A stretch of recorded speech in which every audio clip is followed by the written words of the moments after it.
Hello everyone, my name is AltugKaya, and today I'm going to present our reading assignment of the authors Thesalias and Ephremides. This is the agenda that we are going to follow today. In the next few slides, we will focus on the problem statements and constraints. We consider a queuing network model with interdependent service components. Considered queuing network has arbitrary topology containing multiple servers. In addition, servers cannot provide service simultaneously. Our main motivation is studying the resource allocation problem in multi-hop radio networks. In addition, we are interested in scheduled link activation schemes rather than random access methods. We wish to find control policies under which the system is stable for given arrival and service rates. Let's define what the stability is. We consider the system to be stable if the queues do not tend to increase without bound. In the paper, dynamic link activation scheduling are considered, where the activated links are selected based on the queue lengths at all network nodes. Paper claims the maximum throughput policy for the constrained queuing model provides a link activation method that stabilizes the network for all arrival rates for which it is stabilizable. Let's describe the queuing model we are interested in. The constraint network consisting of L nodes and N links or servers. The word links and servers are used interchangeably throughout the presentation. Each link corresponds to a server that serves customers residing at the origin node of the link, stated as QFI. After servers, the customers are directed to the destination node of the link, represented by H of I. A customer may enter the network at any node. A customer's destination is a subset of the network nodes. As long as the customer reaches any of these nodes, it leaves the system. There are J customer classes, which are distinguished by the destinations of the customers, namely V sub J. At each node L, customers of all classes are queued, except of those classes J where L is an element of V sub J. Any customer of this class leaves the system. We consider slotted time. At each slot T, certain links originating from node L provide service. Those are the activated links at slot T. Let's define what the routing is. Customers are not committed to specific outgoing links of a node L by the time they reach L. But at the beginning of each slot, a decision is taken which customers of which classes are allocated at which links. However, there are constraints on the activation of the links, because certain servers cannot provide service at the same time. This problem is handled by the definition of activation set. Activation set is a set of servers which can be activated in the same slot. Let's further define what scheduling is. At the beginning of each slot, an activation set of links is selected that provides service during the slot. The servers are synchronized to start service at the beginning of a time slot. The state of the system evolves according to the following equation. If A's and M's are IID for all servers, classes, and nodes, and if all processes are independent among themselves, and if the second moments of the arrival processes are finite, X of t becomes a Markov chain. As we mentioned earlier, the system is stable if the queue length process reaches a steady state and does not blow to infinity. When a Markov chain X is irreducible, the stability of the system is equivalent to the ergodicity of the X. As we see in the class, irreducibility plus aperiodicity yields ergodicity. It is often easy to verify the irreducibility and aperiodicity of a Markov chain, but in general, it is difficult to directly verify whether a Markov chain is positive recurrent from the definitions earlier in the class. There is a convenient test called Foster-Lyapunov test for positive recurrence check. It says expected drift should be negative for the positive recurrence to be existed. Let's move on to maximum throughput consideration. Systems should be stable for a wide range of arrival rates. We quantified the performance of an activation policy by a stability region. Here are some definitions. The stability region C sub pi of policy pi is a set of multi-class arrival rates vectors for which the system is stable.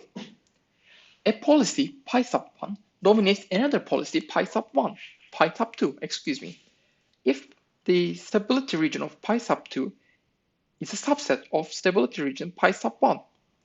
In addition, the system is stable under pi sub 1 whenever it is stable under pi sub 2. The stability region of the system is the union of all stationary activation policies. The union of all stability regions where their policies are all stationary activation policies. The policy supports the stability region of the system is called maximum throughput policy.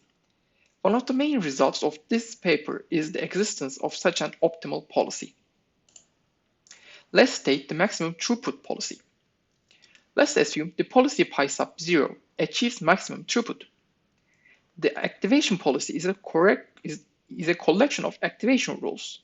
Activation rule decides which server I is activated in slot T and which customer class it serves. The activation rule at each slot is selected in 3 stages. Stage 1. For each server I, a weight D sub I of T is selected.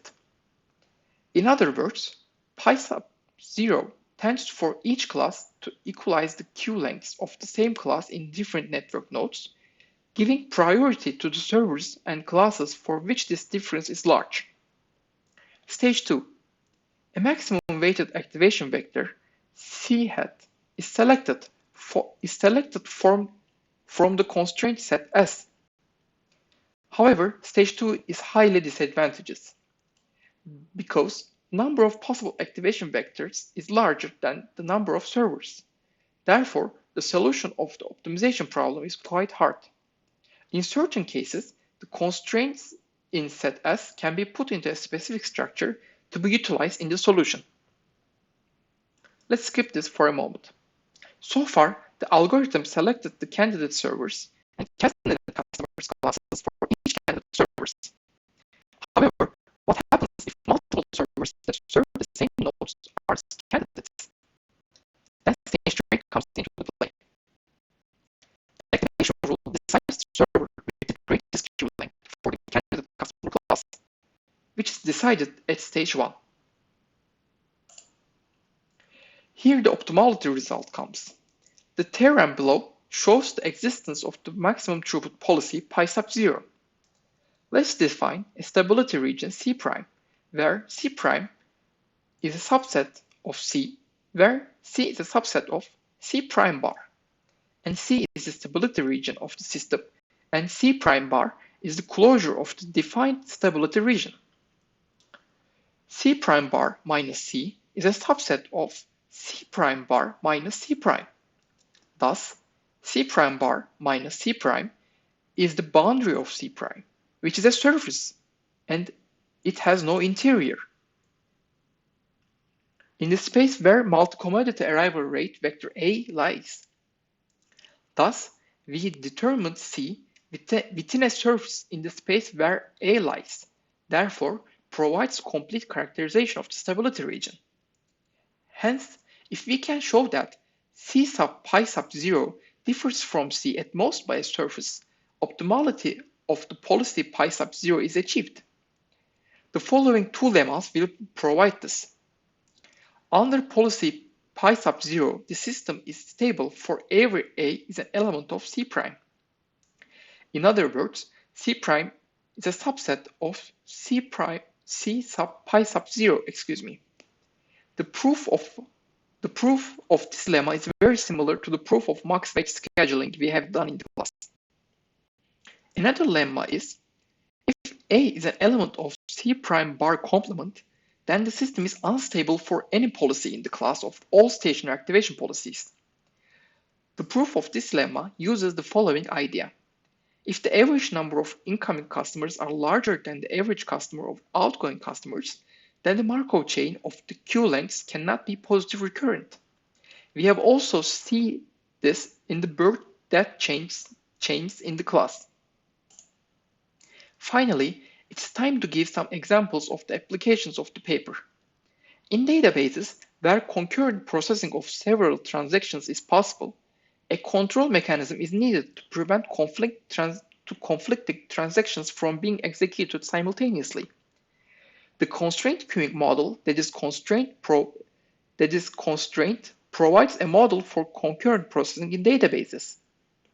Furthermore, the maximum throughput policy, PySub0, that we have specified earlier provides a concurrency control mechanism that achieves maximum throughput. The generalized multi-server queue has been proposed as a model for certain parallel processing systems. Because in a multi-server queue system, customers would like to engage a random number of servers for the service. Under the assumption of POSON arrivals and constant service times, the policy PySub0 stabilizes the system as well. This is the reference. Thank you for listening.